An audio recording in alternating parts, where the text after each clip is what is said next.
भाई साहब, ऑप्शंस क्या क्या हैं? कौन कौन से ऑप्शंस पर आप लोग अपने इन मुस्लिम ममालिक को कन्विंस कर रहे हैं कि क्या तिजारती बाइकॉट इसराइल का प्रेशर किस तरह डाला जाए इसराइल पर, सिफारती ताल्लुकात मुनक़ता किए जाएं? क्योंकि अभी जनरल साहब फरमा रहे थे टेक्निकली वहां पर कोई फौज नहीं भेजी जा सकती, अब इन मजालिम को रोकना है तो फिर ज़ाहिर है डिप्लोमेसी एक सबसे इंपॉर्टेंट फैक्टर है। उसके जरिए क्या मुमकिन हो पाएगा इतना प्रेशर डालना कि इसराइल पीछे हटे? अच्छा नहीं, ये जो आपने ऑप्शंस की बात की उससे पहले ये जरूरी है मैं आपसे ये शेयर करूं कि इसकी 3 अहम इंपॉर्टेंट डायमेंशन क्या हैं। उसकी देखिए, सबसे पहली डायमेंशन तो ये है कि ये एक इंतहाई अहम कॉज है ऑफ द मुस्लिम वर्ल्ड। ये वो कॉज है जिसकी वजह से OIC केम इनटू बीइंग। दूसरा इसका जो इम्पोर्टेंट एलिमेंट है वो है सेल्फ डिटर्मिनेशन। पाकिस्तान ने, चाहे वो फलस्तीन हो, चाहे वो कश्मीर हो, या जहां कहीं पे भी सेल्फ डिटर्मिनेशन की बात हुई, पाकिस्तान ने उसे सपोर्ट किया। हम हर साल UN में एक रेजोल्यूशन लेके आते हैं सेल्फ डिटर्मिनेशन के ऊपर, जिसे बाकी कंट्रीज भी सपोर्ट करती हैं। और तीसरा इसका है ह्यूमन राइट्स एलिमेंट। जो आज वहाँ पे वायलेशन हो रही है, ये इंटरनेशनल ह्यूमैनिटेरियन लॉ की वायलेशन है, ये 4th जेनेवा कन्वेंशन की वायलेशन। तो हम ये समझते हैं कि इन तीनों एलिमेंट्स के ऊपर हमें काम करने की जरूरत है। हम इसे आगे लेकर चलेंगे। जहाँ तक OIC का इशू है, लेकिन साहब ये दुनिया की जो बड़ी ताकतें हैं, ये इस थर्ड डायमेंशन को, तो ये ह्यूमन राइट्स वाले मामले को तो जब भी मुसलमानों की बात होती है मानते ही नहीं, कंसीडर नहीं करते। कश्मीर आपके सामने मौजूद है, फलस्तीन में क्या कुछ हो रहा है वो सब सामने ही है। जी, मैं बिल्कुल आपसे मुत्तफिक हूँ। ये इंतहाई अफसोसनाक अमर है, अनफॉर्चुनेट है कि फलस्तीन का मसला हो या कश्मीर का मसला हो, वहां पर ह्यूमन राइट्स को उस तरह से नहीं देखा जा रहा है जिस तरह से देखे जाने की जरूरत है। लेकिन यहाँ पे हमें काम करने की जरूरत है। यहाँ पर OIC को काम करने की जरूरत है, OIC के तमाम मेंबर कंट्रीज को। लेकिन मैं आपसे ये शेयर करूं कि इस वक्त इस चीज की रियलाइजेशन है। आपने देखा होगा अभी अक़वाम मुत्तहिदा की सलामती काउंसिल का जो इजलास हुआ, उसके बाद आपने उसमें जो चाइनीज स्टेटमेंट है वो देखी होगी, जो कि इस वक्त प्रेसिडेंट है यूनाइटेड नेशन सिक्योरिटी काउंसिल का। तो ह्यूमन राइट्स के हवाले से जो इस वक्त वायलेशन हो रही हैं, उनके ऊपर पूरी दुनिया में इस वक्त रियलाइजेशन है। इंटरनेशनल ह्यूमन राइट्स ऑर्गेनाइजेशन आज शाह महमूद साहब आज न्यूयॉर्क जा रहे हैं, तो वहां पर उनकी क्या किस किस से इस फलस्तीन के मामले पर मीटिंग्स होनी है और उनमें क्या क्या चीजें फिर डिस्कस होंगी?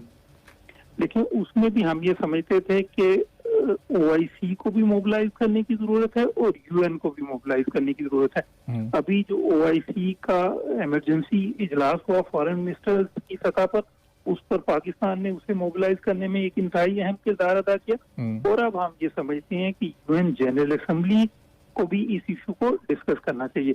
उसके लिए हम मुस्लिम ममालिक के साथ मिलकर काम कर रहे हैं, जिसमें टर्की भी शामिल है और दोस्त मुसलमान ममालिक भी उसमें शामिल है। उनके साथ मिलकर हम UN जनरल असेंबली में इस इशू को लेकर जाना चाहते हैं। हम ये समझते हैं कि वहाँ पर खुलकर इस मसले के ऊपर बात होनी चाहिए। अब जाहिर साहब, प्राइम मिनिस्टर इमरान खान साहब ने भी जिस तरह मसले कश्मीर पर UN जनरल असेंबली में बात की थी, इससे पहले कश्मीर के इशू पर भी जनरल असेंबली में बात हो चुकी है और प्राइम मिनिस्टर इमरान खान साहब ने खुद वो बात की थी और बड़े जबरदस्त अंदाज में की थी। लेकिन उसके बाद भी हमने देखा कि दुनिया ने कश्मीर के मसले को भी कोई खास सीरियस नहीं लिया। तो अक़वाम मुत्तहिदा की जनरल असेंबली के इजलास में इस मामले को डिस्कस करने की क्या अहमियत है? वो उस दिन डिस्कस होगा, 4-5 रोज बाद सब भूल जाएंगे। अच्छा, मैं आपकी इस बात से शायद इत्तेफाक ना करूं कि उस मसले को, कश्मीर के मसले को सीरियसली नहीं लिया गया।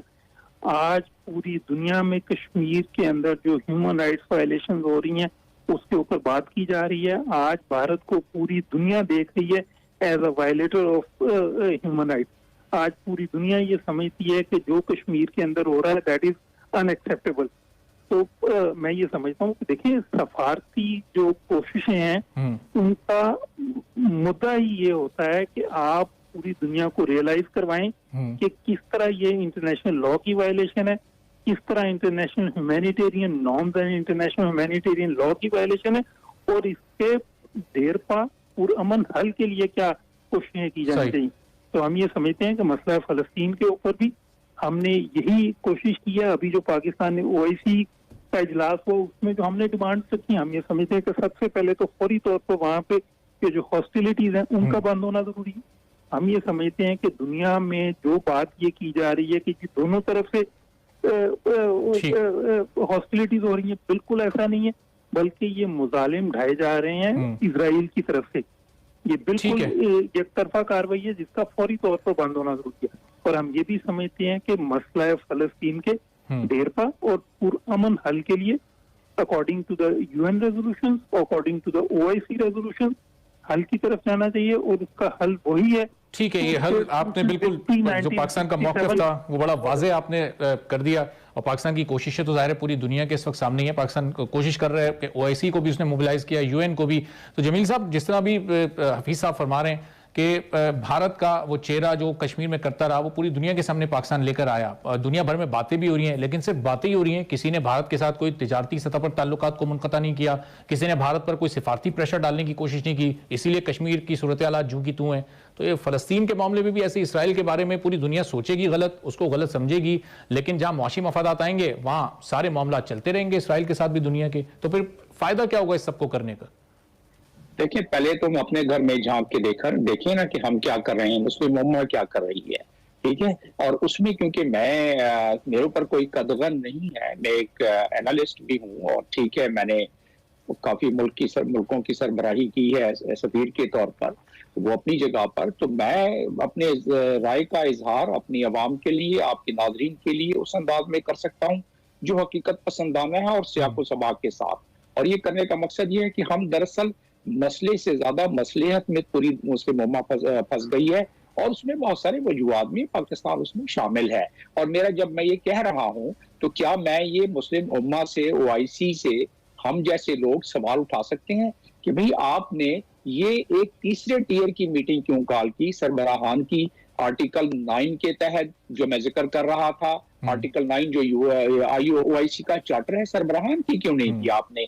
फिर चले नहीं की, फिर आर्टिकल 9 के तहत फॉरेन मिनिस्टर्स की, ये तो आपने एग्जीक्यूटिव कमेटी की और फॉरेन मिनिस्टर्स। जमील साहब, बड़ी माजरत के साथ आपकी बात में काट रहा हूं, लेकिन आज जब कौमी असेंबली का इजलास हुआ, वो भी फलस्तीन के मामले पर उसमें बात होनी थी, और वजीर आजम इमरान खान उसमें मौजूद नहीं थे। वो आप चूंकि सरबराहों की बात कर रहे हैं, तो आप ज़ाहिर है पाकिस्तान का एक किरदार है, इसमें आवाज उठा रहे, लेकिन एक ऑप्टिक्स के तौर पर जी, तो आपके नाजरीन को बहुत क्लियर पिक्चर मिल जाएगी, क्योंकि बहुत सारी जगहों पर ये बातें नहीं आ रही हैं, लिहाजा ये कॉन्सेप्ट क्लियर करना बड़ा जरूरी है। और हफीज साहब हमारे बड़े मजे हुए ऑफिसर हैं फॉरेन सर्विस के, और उन्होंने, जाहिर है, गवर्नमेंट का मौक़िफ़ उनको इस्तेमाल करना चाहिए, उनका ड्यूटी यही है।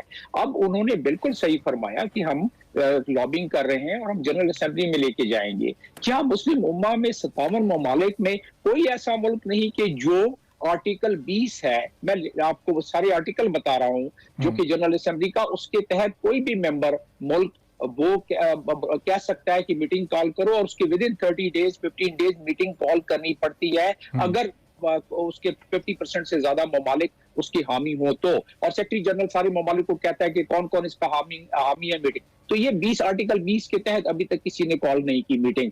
उसके अलावा हम कहते हैं कि ये वहां अमन फोर्स डिप्लॉय कर दी जाए, टर्की ने ये प्रपोजल दी है।